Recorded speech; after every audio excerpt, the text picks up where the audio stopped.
Welcome to the Wanderer's History Podcast. I've recently finished the series looking at the history of some of the most important doges in 16th century Venetian history, part of the broader Rulers and Monarchs of the 16th century Mediterranean history series. In the first three proper episodes of the podcast, way back in 2017, towards the end of 2017, I discussed at length issues related to Venetian imperialism, the Fourth Ottoman Venetian War, the fall of Cyprus, and about notable and remarkable military figures from the Venetian Republic, such as Marcantonio Bragadin. I basically discussed about my prior academic research on some of the reasons why Venetian Cyprus fell the way it did after 1571.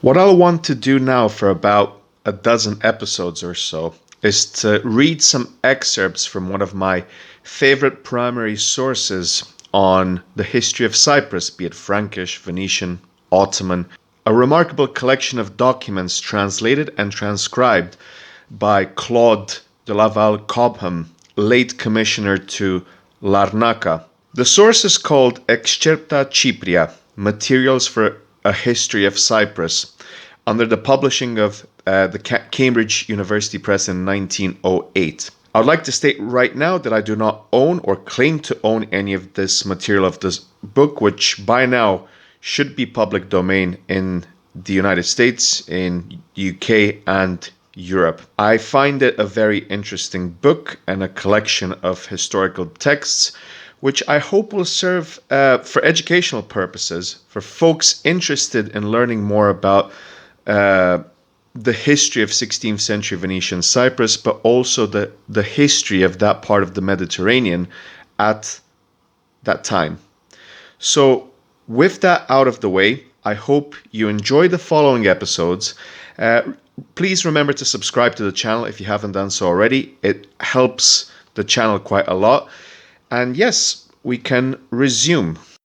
Now, as I've said, these texts were written by various individuals who had visited Cyprus at certain points throughout history. I'll want to make this multi-part journey of an episode by looking at the text written by Greffin Affagart, Seigneur de Courteilles, who, according to Cobham, visited Cyprus in August 1534 on his return from a pilgrimage to the holy places. His diary was published in Échos de Notre-Dame de France, and the text goes on to say, quote, this is the actual diary.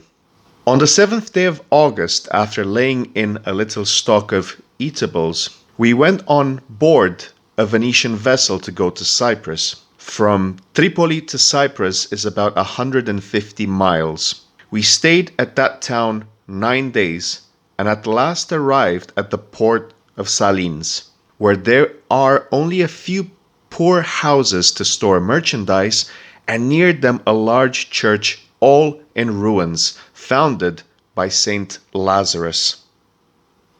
The island of Cyprus is under the lordship of the Venetians, although the common people are Greek Christians. On this account, in each town there are two kinds of churches, for service in Greek and in Latin, and also two bishops, one for the Latins and one for the Greeks.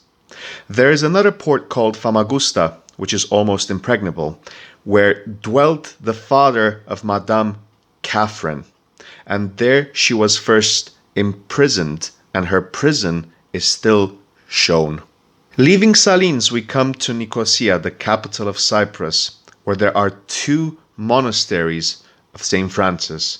One is outside the city, called Saint Jehan de Montfort, in which reposes the body of a venerable pilgrim who in life was Count of Montfort near Paris, through which our Lord works in this place many miracles. And in the principal church, called Saint Sophia, is one of the hydriae, which I want to mention that is like a Greek vase container, in which our Lord turned the water into wine.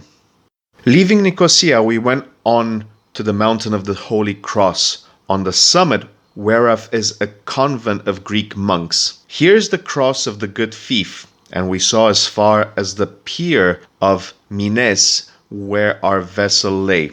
And from Mineson we journeyed along the seashore to the port of Basfe, for our ship was going there to load sugar and cotton. At this port, as is told in the 13th chapter of the Acts of the Apostles, St. Paul converted Sergius Paulus, and you still see a prison in which he was sometime confined.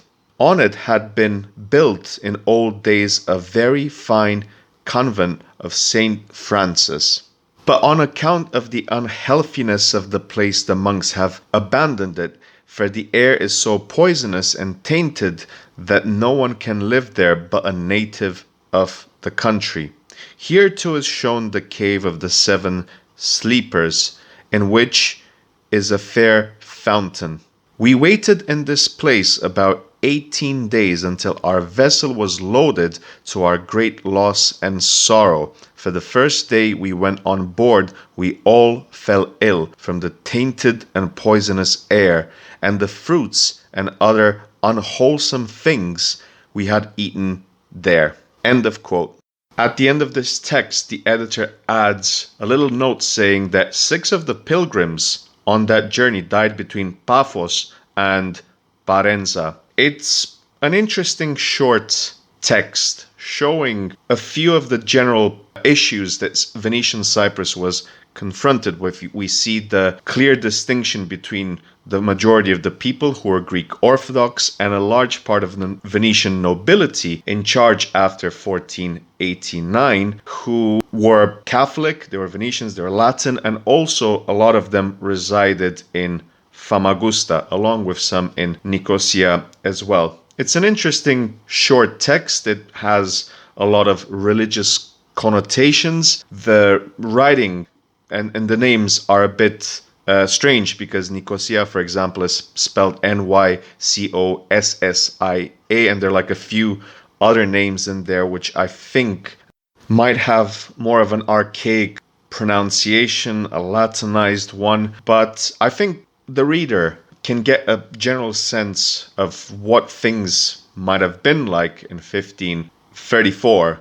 In August as well in the Mediterranean, it tends to be quite warm, and bear in mind this is the early 16th century. We don't have the little ice age which would affect the Mediterranean and large parts of Europe in the next century, the 17th century. Stuff like the Maunder minimum from 1645 to 1715. There's a whole, that's a very interesting topic, and I'll want to talk about that in separate episodes. So that is the introductory episode to what I want to consider to be a journey through the Eastern Mediterranean and Venetian Cyprus in the 16th century. I hope you enjoyed this episode. Stay tuned for a lot more. There's some very interesting texts and episodes coming your way.